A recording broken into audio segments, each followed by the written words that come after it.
Do you remember Marble Hornets? Which Marble Hornets? That's actually a good question, because for some reason we decided to watch Marble Hornets again, even though it has been relevant in like 4 years.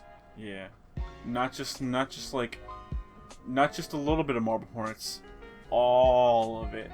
All of Marble Hornets, all 133 videos, including all the To The Arc shit. The only thing we didn't get involved with was the fucking ARG, like Twitter games and like, ooh, crack this code type crap. Yeah, stuff that's already been figured out, or the stuff that people have determined to be like just Nonsense. Just filler stuff. Yeah. We decided to watch that, and we decided to watch the always watching Marble Hornets movie on Amazon. Yes. And this wasn't like we took our time with this. No, we binged it all in a night. Binged all of it in one night. Yeah, and it took about, what, 10, 12 hours? Something like that. It took longer than that, but for other reasons. Yeah, a lot of it was, we had to take a break. We had to order KFC or something, and we regretted that decision. We fucking died. That was more horrifying than anything in this show. Yeah. So we should get it out of the way. Marble Hornets has not aged well. Not really. A lot of things that have the same style have come out since then and have done Marble Hornets better. Yeah, and not just that, but it's also the fact that when you really look back on it, a lot of what made Marble Hornets so fresh and interesting to people was, you know, it was hopping on the Slender Man thing. Yeah. Of like 2014, 2015. 20 whatever year. Yeah, whenever it came out. It was that kind of big thing, the rise of the creepypasta shit and all that. But ever since then, it's died off and hasn't been popular. Slender Man's like, no one cares about it anymore. So I guess we just thought, like, man, what does this show actually hold up past all the nostalgia and the hype? And the answer is sort of. Sort of, not really. It's one of those things where as the show goes on, you notice that they even stop caring about Slender Man. Yeah. And like the plot directly stops like giving a shit about him. Yeah, it's. Yeah, it's honestly more of like just the characters hating each other and trying to kill each other. Yeah, 100%. It just goes from like, yeah, we all have an innate fear of Slender Man to I want to fucking kill Alex. I want to kill Alex. Well, I want to kill Jim. Well, I want to kill Jade, who's actually Jim, you dumbass. And it's like, well, I want to kill Tim. It's like that's what it actually is. It's more about everyone hating each other because of secrets and who started it, who did what, and all that. And the show is more so about that. And obviously, if you don't know about Marble Hornets, it's the fucking web series from like years ago now. We have to emphasize this has been like a few years now. If you remember when Marble Hornets was coming out, congratulations, you are old.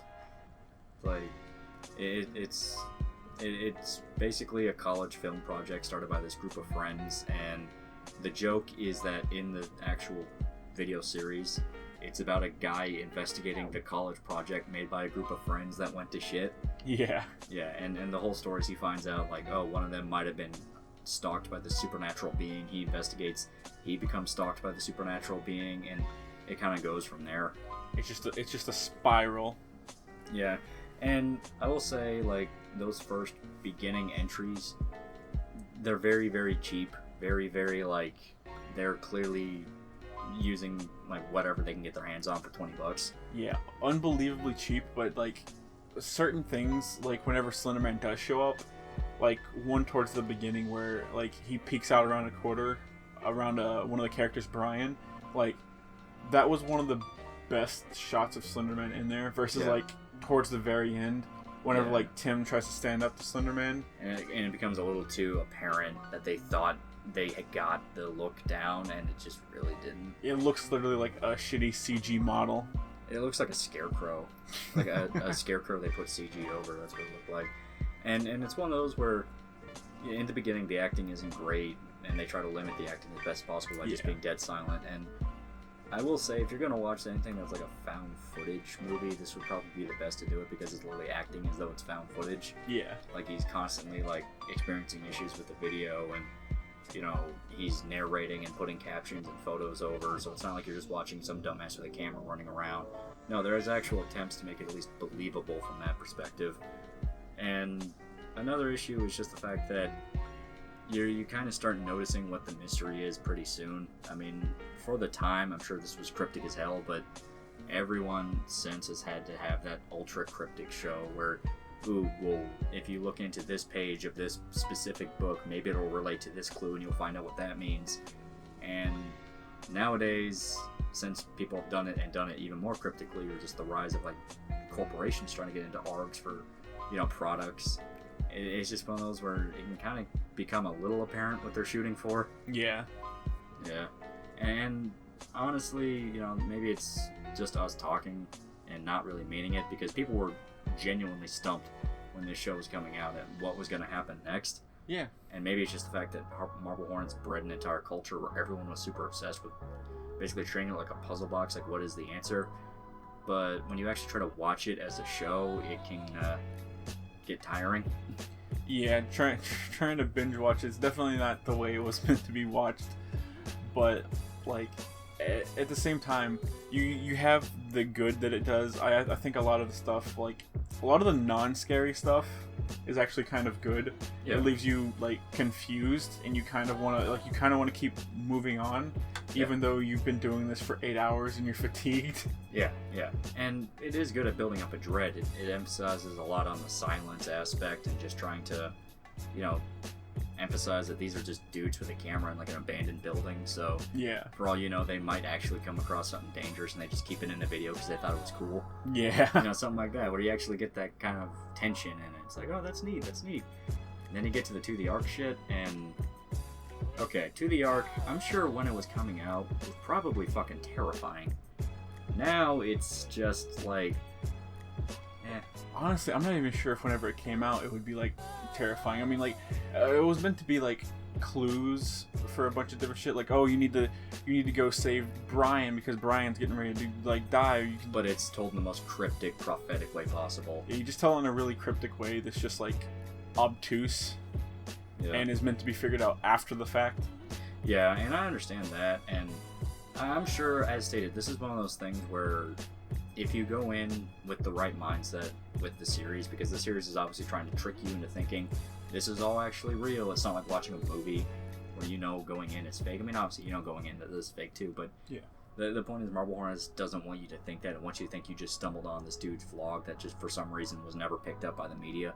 Yeah. Something like that, where I understand what it was going for. It's just To Ark. I'm sure if you watch this pitch black at night with headphones, To Ark's probably scary. Maybe. But to me it just comes across way too much as like, well, these dudes are obviously film students and they're showing off what they can do with special effects, which they're good at it. They do have some good special effects. It's just, I don't know, after the fact, after we've seen what other people can do with it and all that, I will say this much, like, To Ark is definitely like the second worst part of Marble Hornets. The worst part being the movie. Yeah, and some people will probably actually want us dead because we said that. I don't know. I don't think anybody can defend that movie, man. Well, no, I'm talking about To Ark. Obviously, no. Marble Hornets fans would piss on the movie. Alright, good. But To Ark, there's probably some guy that's out there going like, fuck you, To Ark was the most terrifying thing ever. It traumatized me to the point I couldn't even use the internet for years. And if that's the case, that's you, but fear is subjective. Fear's subjective, but I don't see how you wake up in the morning. Yeah, exactly. It's like, dude, I mean, To Ark isn't really that bad. It's just cryptic nonsense. Yeah, cryptic nonsense that's trying to help you figure out what's going on in the story at the time. Yeah. To me, the scarier parts are like when they're alone in a pitch black house, with the light on, and obviously there's something bad there, and you're just waiting for them to, address it. It's like that to me is the scarier part. Yeah. When there's actually some semblance of a reality. When it is just To Ark, well, it's a video. Yeah. I'm sure the idea is like, ooh, what if this creepy video hurts me? Well, dude, that's not how that works. That's a YouTube video. Listen, man, it's a YouTube video. But honestly, like at some point while watching it, it just became like Spot the Slender Man Simulator 2019. Yeah, pretty much. It's like when Sinister came out and everyone's like, ooh, Spot the Bagul and all the scenes, but it was with Slender Man. Yeah, basically. Yeah, and honestly, I get it. This is probably a show that a lot of people really care about, because I was even asking people, that I knew. It's like, hey, do you remember Marble Hornets? And they're like, oh yeah, that was actually a really good show. And I'm like, to each their own. Yeah, this is definitely, it's one of the early, I want to say it's one of the earliest args, and it's definitely what made it popular. Yeah, definitely. So I gotta say we owe a lot to it. You know, without something like this, we wouldn't have something like post content or Hi, I'm Mary Mary. Yeah, Tribe 12. Yeah, a lot of those other cryptic kind of dark web series things, which a lot of people really like. Yeah. Yeah, and you know, obviously, it's good that it's there. It's a watershed series. It's just one of those where I feel like this is kind of more of a gem where at the time you think this is unironically the greatest thing of all time. Then you look back on it like 20 years later and you realize, oh fuck, this is the cheesiest fucking thing ever. Yeah, it's quite literally just like a flash in the pan. Yeah, it's a flash in the pan, but it's a fun one, and I'm not gonna besmirch these guys or say that they're shitty at what they do. No, they're good at making a mystery and kind of revolving around that. ECVA, which is the thing they're trying to do now, I don't really care about. There were some really good ideas in ECVA. Yeah. But maybe it's just not to the point where it's really good yet. Yeah, it's still like being lifted off the ground. I know they had another thing which was like Channel 44 or something like that. Yeah. Something Watch 44. Because that's what turned into ECVA. Yeah, that got canceled. What I will say about Marble Hornets is you can very clearly see the passion that these guys had behind it. Yeah. Especially them going from the beginning to the end, however many years it was. Yeah, because I mean they start off in like 2007, and the show ends in like 2013, 14. Yeah, it actually ends like, well, no, it couldn't have ended in 2007. I'm actually gonna have to like check that, but it went on for years.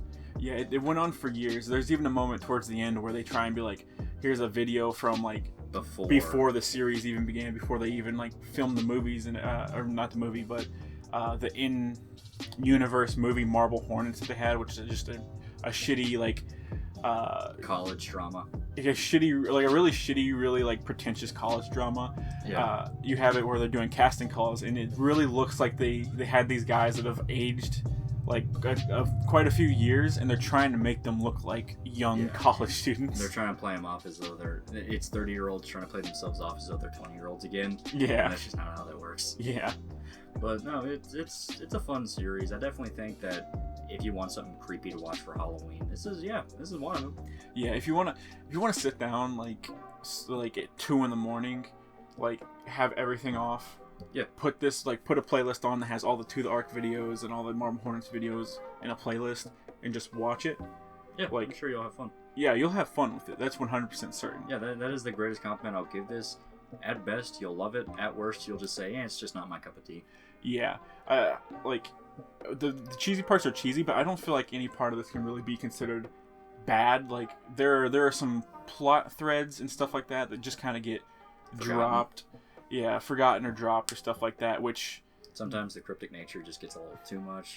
Yeah, sometimes it can be a little too cryptic to the point where it's just like, okay, I'm just going to ignore this because I'm not sure what effect it's going to have on anything. And a lot of times, the cryptic bullshit ends up not having an effect, with the sole exception really being like the To The Ark stuff. Yeah. Because it's just like, well, we're trying to tell you that Brian's gonna die. We're trying to tell you that you're gonna burn your fucking house down. Yeah, like it's trying to give warnings to stuff that may or may not happen. Yeah, they're trying to keep Jay alive. Yeah. So it has a purpose. Cryptic bullshit, but it has a purpose. But there's other cryptic bullshit in the actual series that's just kind of sort of does, sort of doesn't. Sort of does, sort of doesn't. It's just kind of annoying. Yeah, but it is a million times better than the fucking Always Watching movie. Oh man. Which I guess we should actually talk about, since that's considered part of the universe. Yeah, you know what?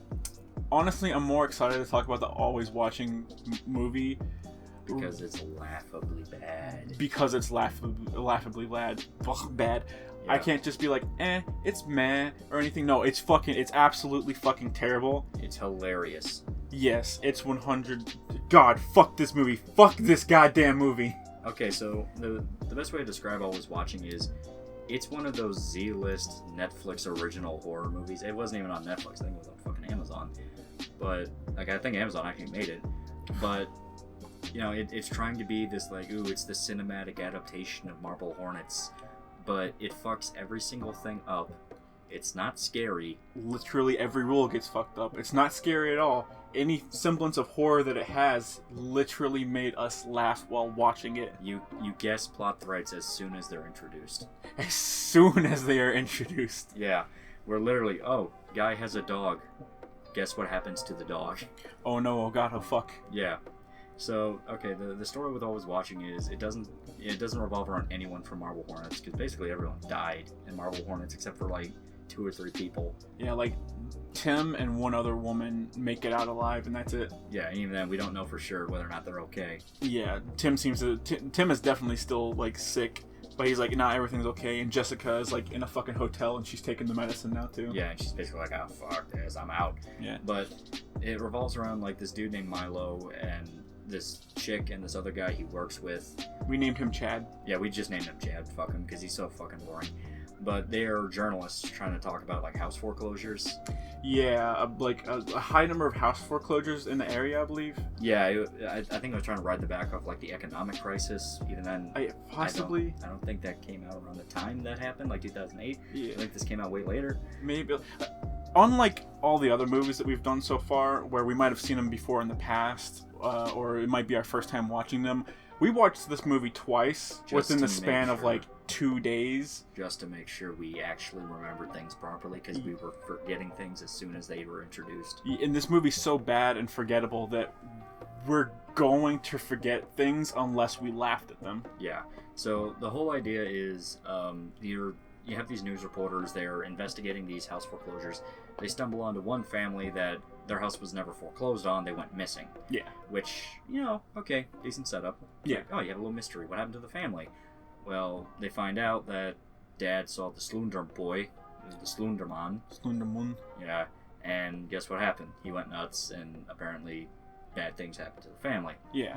Which, okay, whatever. That's not really how that works, but it's like whatever. Like I can see it happening. It establishes it. It doesn't affect the Marble Hornets like mainstay universe at all. Yeah, which is weird because it's in the same universe. But like it's like I think the subtitle is Marble Hornets story. So it's like fuck it, takes place in the same universe, and we don't have to affect any of the characters. Yeah, but they find out about the Slender Man because Milo, I guess he's like the camera guy, he's the tech guy. Yeah. He's actually going in and trying to investigate the footage because he finds, I want to say it was like a bunch of tapes from the family. Yeah, the family, so the dad starts recording stuff and he catches Slender Man on tape. Then the more he sees Slender Man, of course, the more he fucking goes absolute apeshit. Yeah. Once they go missing, Milo and them go into the house and they're searching around for some stuff. And they find a closet where the dad kept all of his tapes. Yeah. And that's where they start looking through all the tapes and shit. Because they're trying to figure out what happened. And there's like a weird subplot that's introduced for 2 seconds, then completely ignored, where their boss doesn't want them to investigate the story. Yeah, they're like... The boss is upset at them because they're investigating 2 stories at the same time. And they're like... I guess they're not doing a satisfactory job on one of them. So she just drops them off the fucking case of the movie. Yeah, even though that's immediately ignored, and they're like, okay, we're gonna keep investigating though. Yeah, it's like, yeah, you can tell us that we're not supposed to do this, but fuck you, boss. We're gonna do it. And the whole thing is Milo starts getting fucked with by Slender Man to the point that he's actually like paranoid and freaking out. Yeah. And that's when you get to the worst scene by Chad ever, which is immediately turned into the greatest scene by Chad ever. Before we get into the bad stuff, I will say this. There's a moment before we get quite to that where Milo is like he's being fucking attacked, quote unquote attacked by Slender Man. Yeah. He's noticing that Slender Man's coming after him too. Where he goes to the girl's house. Yeah. And he finds her and Chad fucking and everything, and they yell at him and stuff, and he's like, hey, Slender Man's after me and everything. He doesn't even say that. He just says, I don't want to go home, something's after me. That's what I was gonna talk about. Like, so they throw him out, they're like, hey, you're a fucking psychopath weirdo, get out of here. But he has a moment where they lock the doors and everything, and he kind of just breaks down outside the door. And I actually thought that was kind of a good scene because for one brief moment when we first watched this movie, I was sympathetic towards Milo, and I was like, damn, if I heard someone saying that on the other side of the door, I don't think I could turn them away. Yeah. Because the thing is, they knew Milo for years. That is something. Chad is the only new guy on the team. Chad's the new guy. Yeah. So Milo, who is the tech guy that's been working with this chick for years, is all of a sudden running up to her, screaming, trying to explain that he's being stalked and something's after him. He's obviously, like, she even outright says it, you look like shit. And they're just like, man, you're acting weird. Get the fuck out. It's like, okay, it'd be one thing if he was the new guy. Yeah. And they're like, oh, I guess he's kind of a flake. No. That if someone you knew for years was acting like that and literally saying, I think there's something after me, you fucking help him. Yeah, but no, she's too busy trying to get her fucking pussy slayed by Chad. Yeah. And that leads into the scene that just fucking set the tone for the rest of the movie. And that's, so the reason Milo's able to break in on them having sex is because he found a spare key. So Milo, like, avoids going home for as long as he possibly can. But then eventually he gives in. He's like, fuck, I need to go home. So he does. He goes in there, and what he finds is, like, Chad on his computer. Yeah, Chad's on his fucking computer. You have some build up to it, but Chad's on his fucking computer. He sees that he's been recording the girl for a while. Because as it turns out, the girl's actually like a junkie. She pops pills. Yeah, she's a pill popper, and he's just trying to make sure that she doesn't relapse. You know, he thinks he's doing what's best for her. Yeah. But Chad's like, yo, stop encroaching on my girl, motherfucker. I'm gonna kick your goddamn ass. Stop stalking my girl. Stop stalking my girl.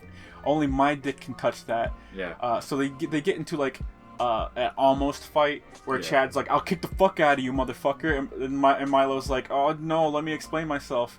I really want to see Chad throw a punch. Yeah. But no, we don't get that. Instead, the girl shows up and is like, hey, we're gonna talk to him and everything.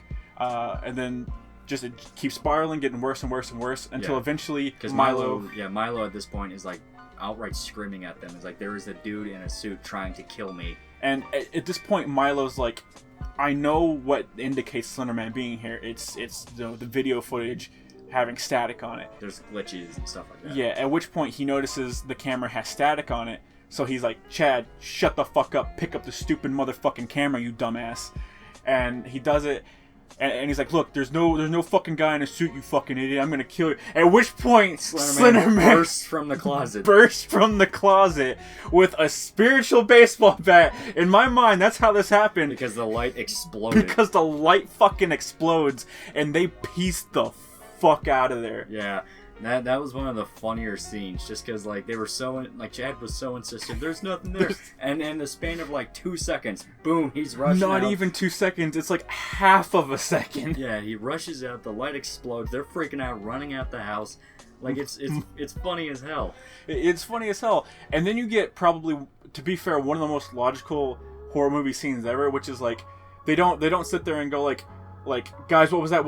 It's, dude, we need to get the fuck out of here, and everyone puts their differences aside and gets the fuck out of there, which I respected. Yeah, that was like one of the few good decisions they made, because obviously they even outright talk about like, hey, let's call the cops. Then they remember, oh wait, that's right, the dad from the family kept trying to call the cops and they thought he was crazy. Yeah. Let's not call the cops. Yeah, it's like, we can't call the cops because the cops will literally fucking do nothing, and we've seen firsthand that's true. Even though that is bullshit, because the dude, he catches Slender Man on footage, like in the camera, and he turns it over to the police. It's like, there is a dude on my property stalking my kid. Because the dad doesn't even jump, because it flashes back to the dad and kind of shows like his descent and all that. Like he outright talks to the police. It's like, hey, there's a dude on my property staring up at my kid. Can you fucking do something about it?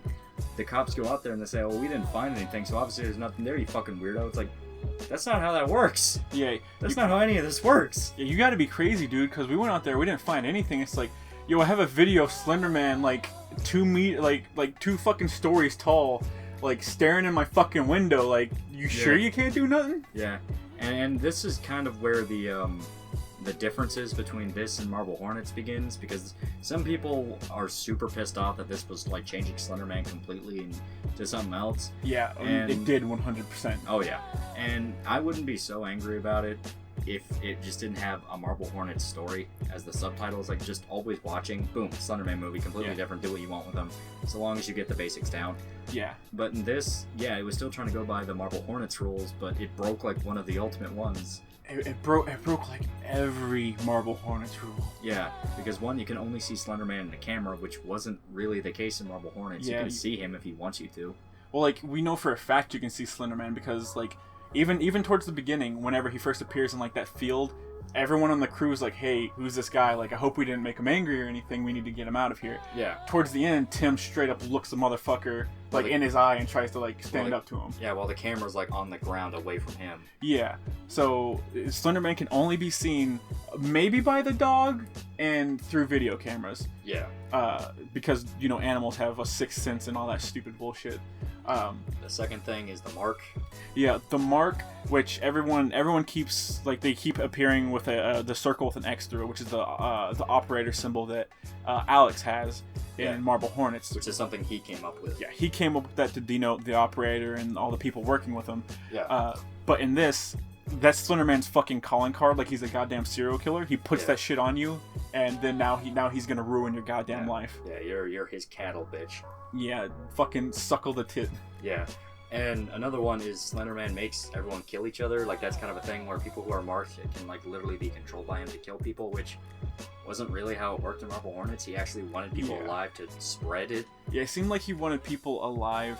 The whole thing with Alex was odd. Because he did kill people, but at the same time he was like bringing people to Slenderman. So you weren't sure if he was doing that to spite Slenderman or if he was trying to help him. It got weird. Yeah. Maybe it's just us not remembering exact details, but it was a little hazy on that. Yeah. But we know for a fact Slenderman, like, killing a dog is probably not something he could actually do.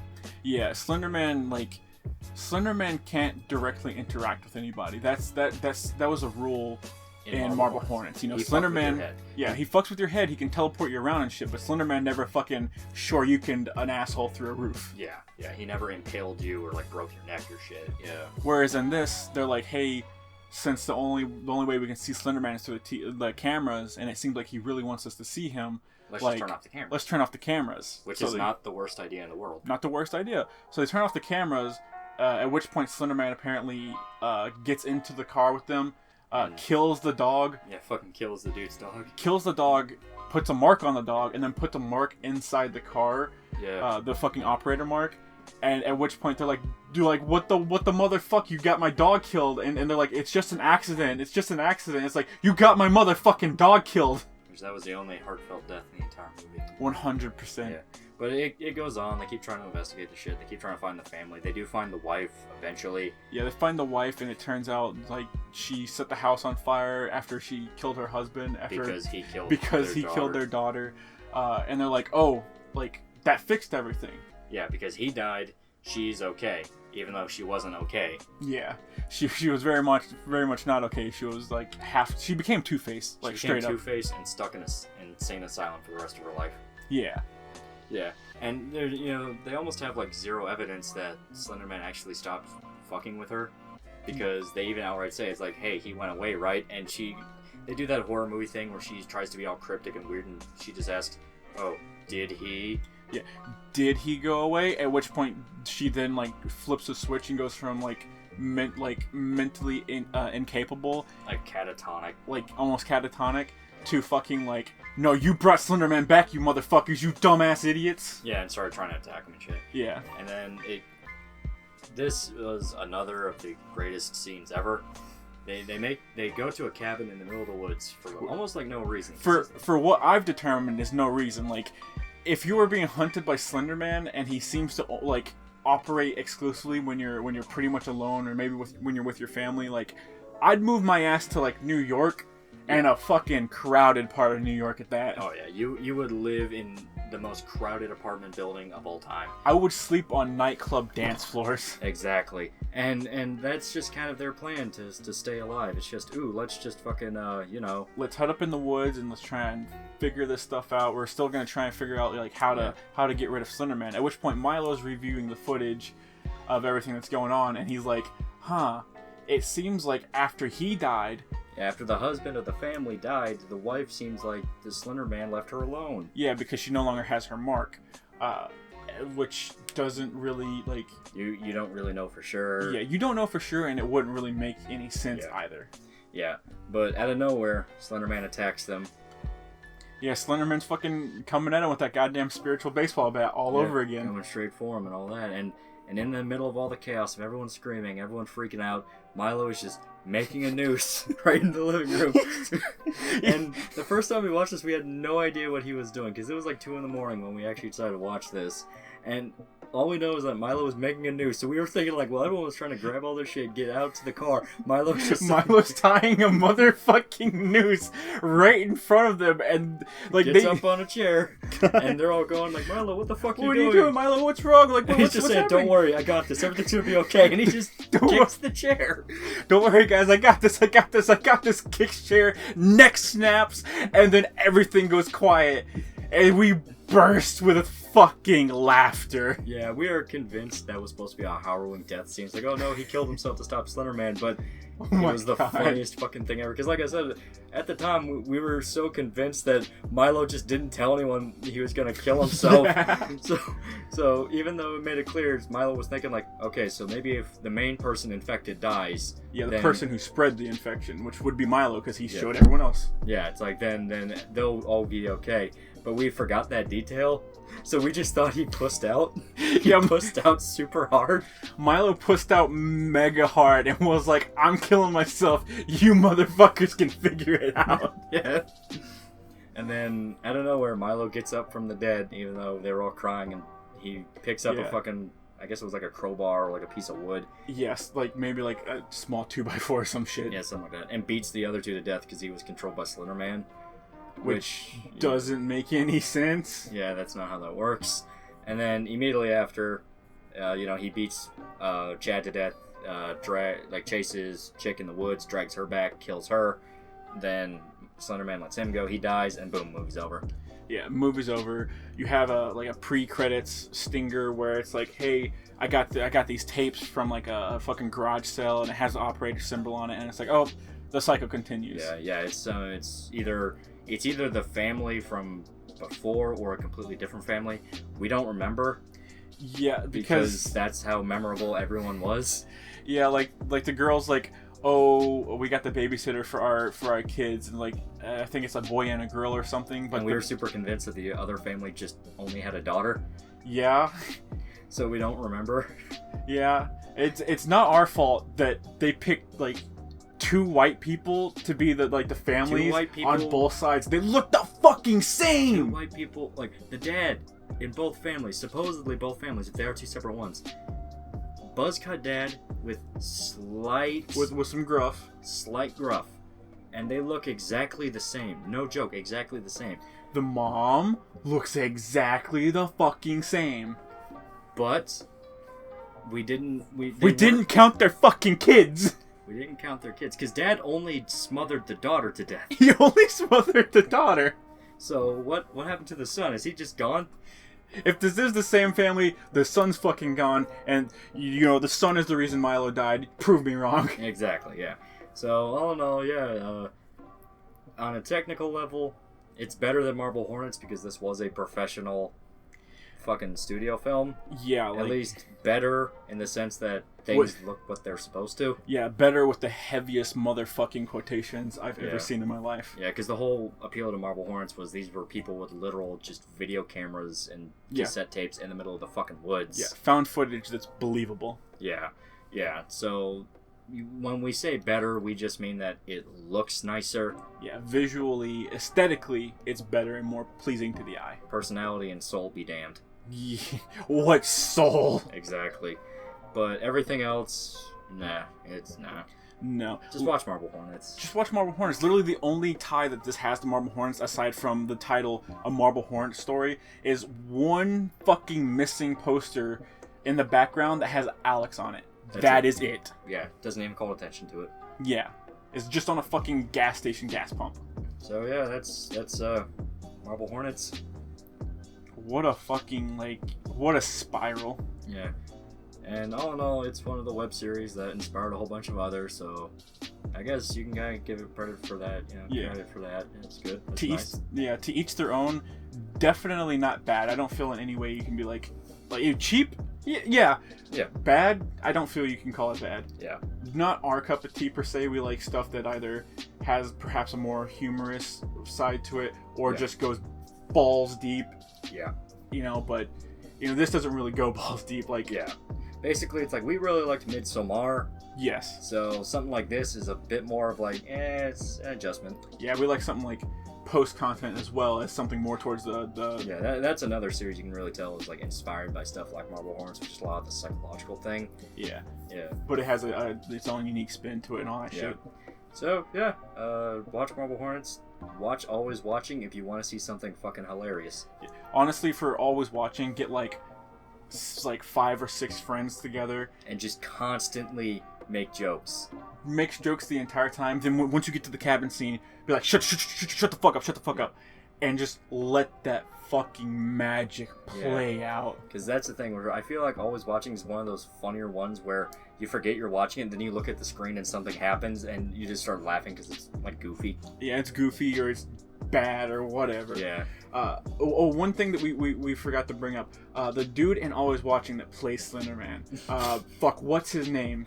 Doug Jones. Doug Jones, the guy who plays the fish dude from Shape of Water, and of just a fucking shit ton of other stuff. An Oscar-winning mocap actor. Just a wonderful, wonderful man. He was in Pan's Labyrinth.